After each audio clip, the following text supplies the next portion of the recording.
Welcome to LC Screen Talk. My name is Larry, and this is my review of Bad Santa 2.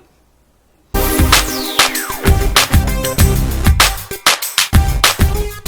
Pikachu is pretty happy right now to be out of that film because I subjected him to some pretty naughty things. He did not approve. But the bigger question is, did I approve of Bad Santa 2 as a film?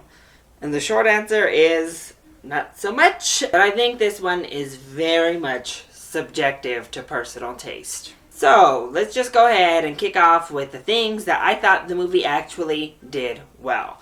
First of all, I think Kathy Bates is really good in this movie. She's really good in most things she does, but she plays this really brash, really sneaky character very, very well. I thought she handled all of the emotional scenes well. You could never really tell what her character was up to, and she played the character really well.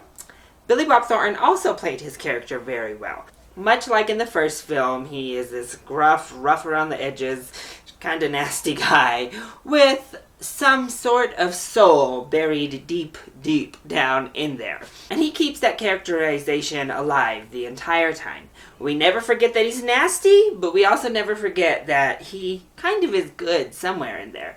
So it was a nice blend of both, and I thought Billy Bob Thornton really brought all aspects to the character alive. I also think the film has an overall good message about what it is to be with people you love on the holidays and what family really is, what it means to be a family. It's not just a bloodline, it's so much more than that. So I thought that was all a very nice message, and there were some nice touching moments in here and there.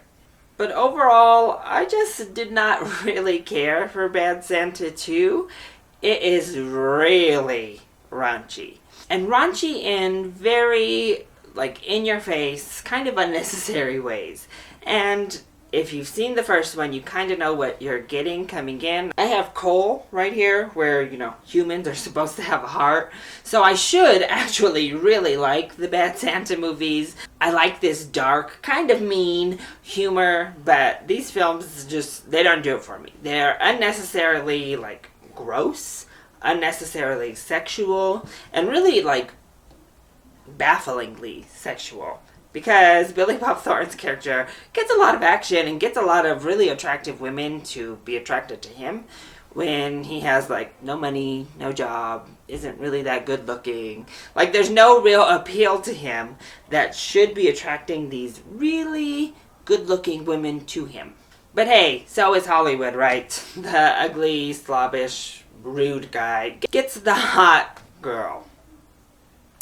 It's also super non-PC, and sometimes that's funny, because if everybody's in on the joke, being just flat out rude and offensive actually can be used to good comedic effect. Here, sometimes I laughed, and then sometimes it's just okay, we're beating a dead horse here. We're kind of retreading the same old offensive short jokes or, woman jokes or Also, I think that our characters just drop the F-bomb to drop the F-bomb. It's used so much in this movie. It's every single sentence has the F word in it.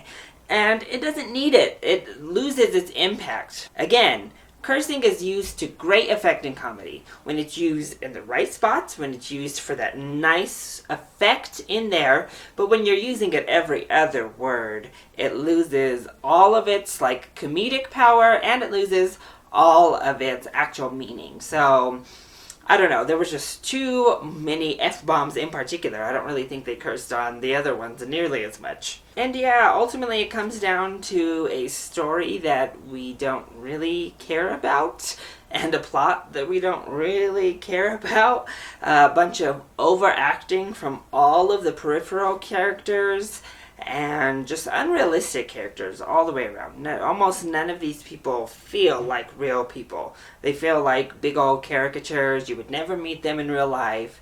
So it takes away from the whole thing, because pretty much everyone outside of Billy Bob Thornton and Kathy Bates' characters, nobody feels real. So it's hard to get invested to anyone, really, because they're all one-note, stereotype, blech characters.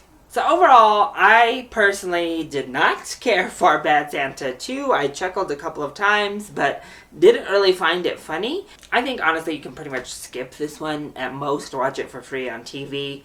But here's the thing. You know what you're getting going into the film. If you liked the first Bad Santa, you're probably going to laugh in this Bad Santa as well. If you like just rude and crude, raunchy comedies, then I would say this is probably worth your time and you can go see it.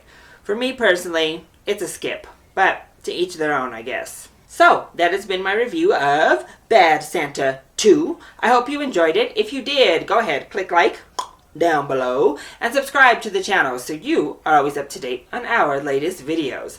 Also, join in on the discussion. Are you excited to see Bad Santa 2? And what is your favorite raunchy holiday film? Let me know either in the comment section down below or hit me up on Twitter. I love you all so much for your support. Mwah! Thank you for watching, and I'll see you next time. Bye!